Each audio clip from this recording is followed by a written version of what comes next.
Welcome to Secrets in the Shadows, where we uncover some of the most chilling and heartbreaking stories that the world has hidden in its dark corners. My name is William, and today, we're diving into the haunting true story of Genie Wiley, a young girl whose tragic life brought her into the public eye as the feral child. Before we begin, I must warn you, this story contains descriptions of child abuse, neglect, and mistreatment that some viewers may find deeply upsetting. Viewer discretion is strongly advised. And if you're new here, make sure to subscribe to our channel and hit the notification bell. We cover gripping stories like this one, and you won't want to miss our next video. Now, let's get into the unbelievable, heartbreaking case of Genie Wiley. The story of Genie Wiley begins in Arcadia, California, in 1957. Her real name remains protected to this day, but Genie is the name given to her by researchers after her discovery. From the outside, Genie's family might have looked ordinary, but behind closed doors, a nightmare unfolded. Genie was born into a highly dysfunctional and abusive household. Her father, Clark Wiley, was a deeply paranoid and controlling man. Her mother, Irene, was partially blind and entirely under Clark's dominance. When Genie was just 20 months old, Clark decided she was mentally retarded. Without any medical basis, he took it upon himself to isolate her completely from the world. From that point forward, Genie's life was nothing short of a horror story. She was confined to a small, dark room in the family home. Often she was strapped to a potty chair, unable to move for hours on end. Other times, she was placed in a crib covered with a metal mesh, further restricting her movement. Clark forbade anyone from speaking to her. If she made a noise, even a whimper, she was beaten. Imagine growing up in total silence, with no one to comfort you, teach you, or even acknowledge your existence. Psychologically, this kind of isolation had devastating effects. Without stimulation, Genie's brain development was severely delayed. Early childhood is a critical period for forming connections in the brain, and Genie's isolation caused her to miss this crucial window. By the time Genie was discovered, she was 13 years old but looked more like a toddler. She weighed only 59 pounds. Her muscles were so underdeveloped that she could barely walk. Her lack of interaction had left her unable to speak or understand language. In 1970, when Genie was 13, her mother, Irene, finally left her abusive husband. She took Genie with her to seek help for her own medical issues. At the welfare office, a social worker noticed Genie's emaciated appearance and strange behavior. She couldn't speak, only making odd noises.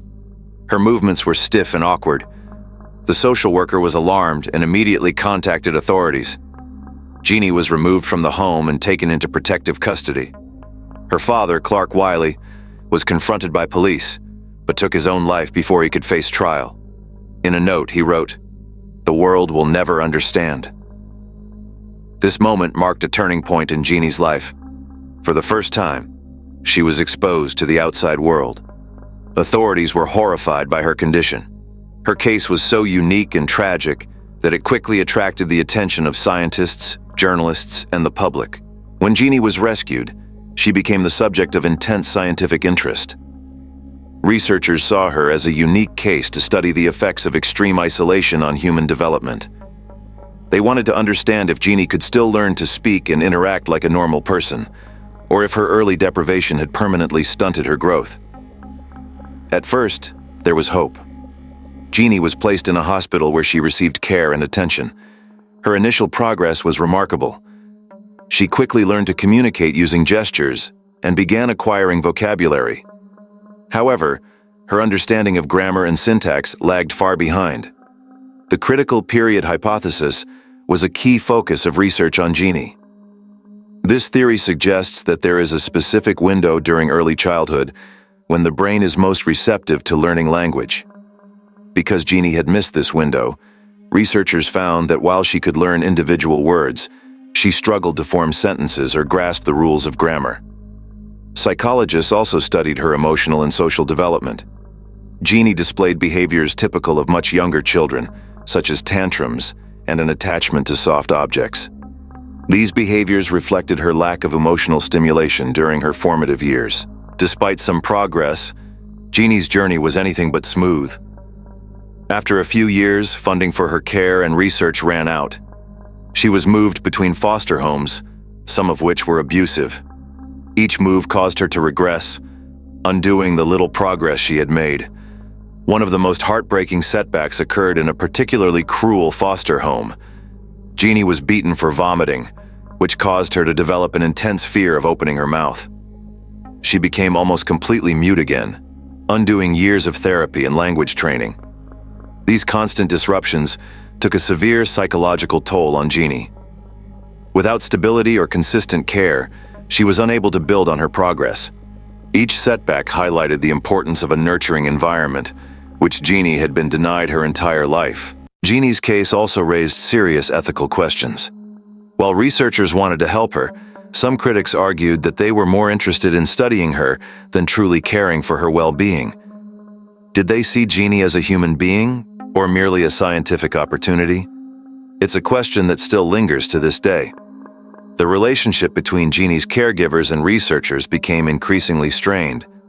Irene, her mother, eventually withdrew consent for Genie to participate in further studies, believing that the research had exploited her daughter.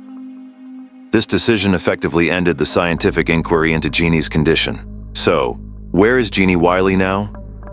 Tragically, after years of bouncing between foster homes and institutions, Genie was placed in a private care facility in California.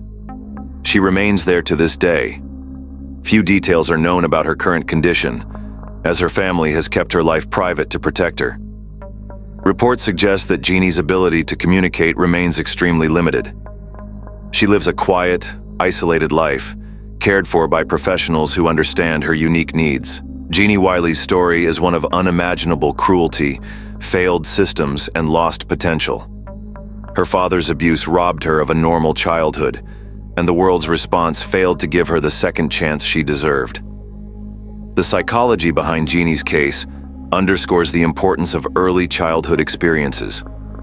Her life serves as a grim reminder of what happens when children are denied love, interaction, and care.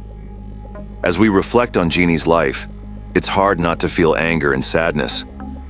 How could this happen? How many other children might still be suffering in silence? Genie's case reminds us of the importance of protecting the most vulnerable among us and ensuring that justice is served. Thank you for staying with me through this heart-wrenching story. Genie Wiley's life is a testament to the resilience of the human spirit, but also a sobering reminder of the darkness that can exist in the shadows. If you found this story moving, please give this video a like and share it with others. Don't forget to subscribe to Secrets in the Shadows for more stories like this. Together, we can shine a light on these forgotten tragedies and bring awareness to those who still need our help. Thank you for watching, and until next time, stay safe, stay vigilant, and take care of one another.